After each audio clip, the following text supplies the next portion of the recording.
Ang lakas mangasar nitong Allen na ito, sumbongero naman pala. Nagkaroon na kayo ng kaklaseng gano'n before. Ang lakas mangasar, pero pag inasar mo, magsusumbong. Diba? Ngayon, tingnan natin, kayo magsabi kung legit ba yung dahilan ni Claire bakit siya nagsusumbong. At tatandaan po natin, ang balita natin, di umano ang nag-uutos sa aling ito, si Lisa. Kaya nga napapatanong ako sino na ba talaga ang presidente natin? Si Lisa o si Bongbong Bangag Marcos? O sige nga, pakilagay nyo dyan sa comment section. Sino na talaga ang nagpapatakbo ng Pilipinas? Ikinatakot niya ang naturang Facebook post nitong January 2. Tandaan nyo January 2, meron siyang kinatakutan na post.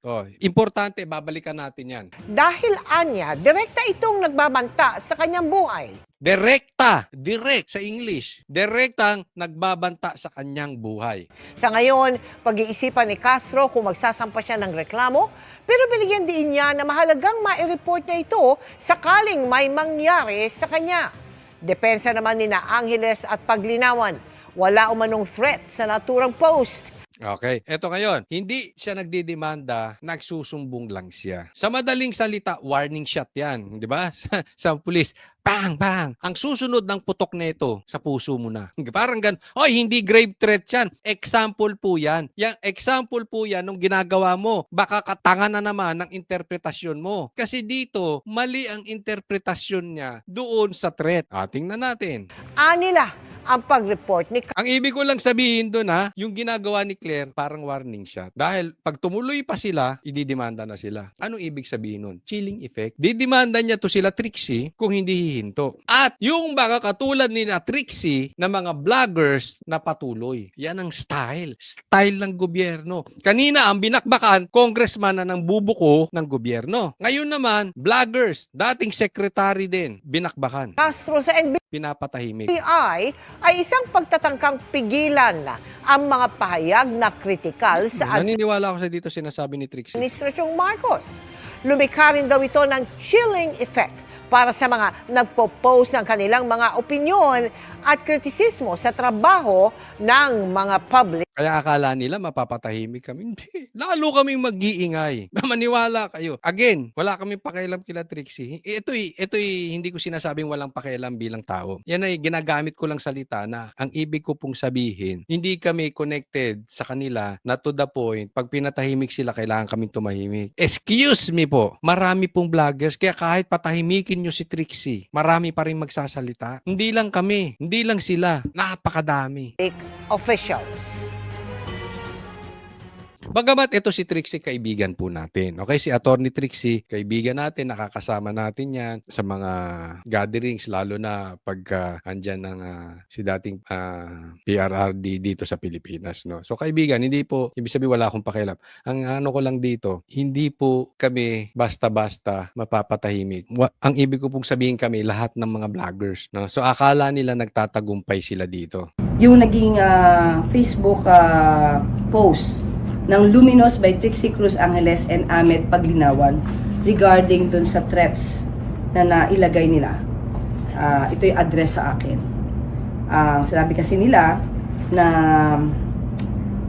kapag nilaglag ka ng humans mo, appendix at coccyx mo lang ang walang latay. Pag inilaglag ka ng humans mo, appendix, etc. mo lang ang walang latay. So para sa kanya, threat na yon. Abogado yan Yan yung sinasabi ko po, na ito si Claire, wala ka talagang matututunan pag pinakinggan mo. Hindi na po siya talaga tunog abogado. Resulta ng mga pinagagawa mo. Okay, eto ngayon yung post. Hindi ko mahirap mabasa. Pero tingnan natin Eto po, basahin natin. Basahin po natin, nagsalamin na ako kasi hindi ko mababasa. So, ang nakalagay dito sa post ni Trixie, nakakatuwa si Claire Castro sa Chucky series niya. Ito yung nirereklamo ni Claire na post ni Trixie. Na para bang naniniwala siyang siniseryoso siya ng tao. Kala niya, di naiintindihan ng tao na tauhan lang siya at yung inaasal niya ay umaayon lang sa taong nasa puder o di kaya asawa ng puder. Ang pinagtutukuyan niya dito, nakakalimot ata to si Claire, na siya ay tauhan lang ni Marcos at ni Lisa. Masyado niyang kinakarir, ika nga. Claire, sana naiintindihan mo na alam naming tuta ka lang. Sana rin bagong taon ito, January 2 pinose, maiintindihan mo na nasa oras na nilaglag ka ng humans mo. Okay? Ito yung post na kinagagalit ni Claire na natatakot. So isipin mo, ikaw si Attorney Trix, ikaw si Claire. Ikaw ay empleyado ng gobyerno. Ikaw ay opisyal ng gobyerno. Ikaw ay yusek ng gobyerno. Ikaw ay yusek ng PCO. Ikaw ay tagapagsalita ng Pangulo na ikaw ay ang lakas mong mang-asar. Halimbawa ako, vlogger, makakatanggap ako ng ganito. Ito ba ay matatawag nating threat? Sige, ilagay nyo dyan sa comment section. Ano sabi niya? Maintindihan mo na oras na nilaglag ka ng humans mo kasi ang tawag sa kanya tuta. Yung humans mo, yung amo mong mga tao na si Bongbong Marcos at si Lisa, which nangyayari. Talagang naglalaglag si Bongbong. Si Sara nilaglag niya, si PRRD nilaglag niya, si Chavit nilaglag niya, even si Torre nilaglag niya. Ganyan po ang may problema sa addiction. Pag wala ka ng gamit, ilalaglag ka. Cancelled ka. Cancel culture po ang Marcos. Tatandaan nyo yan. Nilaglag ka ng humans mo, appendix, coccyx mo lang ang walang latay. Resulta ng mga pinaggagawa mo. Grave threat yun.